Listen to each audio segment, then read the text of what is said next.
MLC పదవుల కోసం కాంగ్రెస్ లో ఆశావాహుల కోలాహలం మొదలైంది. తెలంగాణలో వచ్చే మార్చి నాటికి 9 సీట్లు ఖాళీ అవుతాయి.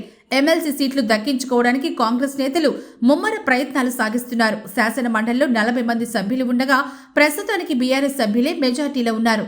మండలిలో ప్రభుత్వం ఏ బిల్లు ప్రవేశపెట్టినా దానికి ఆమోదం లభించకపోవడంతో రేవంత్ సర్కార్ ఇరకాటాన్ని ఎదుర్కొంటోంది. ఇలాంటి పరిస్థితుల్లో మార్చి నాటికి ఖాళీగా ఉన్న 9 స్థానాలను చేజిక్కించుకోవడానికి కాంగ్రెస్ వ్యూహాత్మకంగా అడుగులు వేస్తోంది. మరో 4 నెలల్లో 9 మంది సభ్యుల పదవీకాలం పూర్తి కానుంది.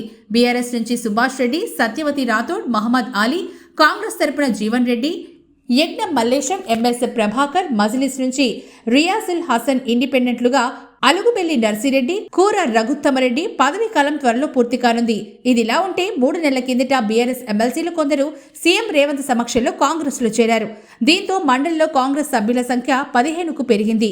ఖాళీ అయ్యే 9 స్థానాలు కైవసం చేసుకుంటే మండలిలో కాంగ్రెస్ బలం 24కి చేరుకునే అవకాశం ఉంది. ఖాళీ అయ్యే స్థానాల్లోకి కైవసం చేసుకోవడానికి యువనేతలను రంగంలోకి దింపడానికి కాంగ్రెస్ ప్లాన్ చేస్తోంది.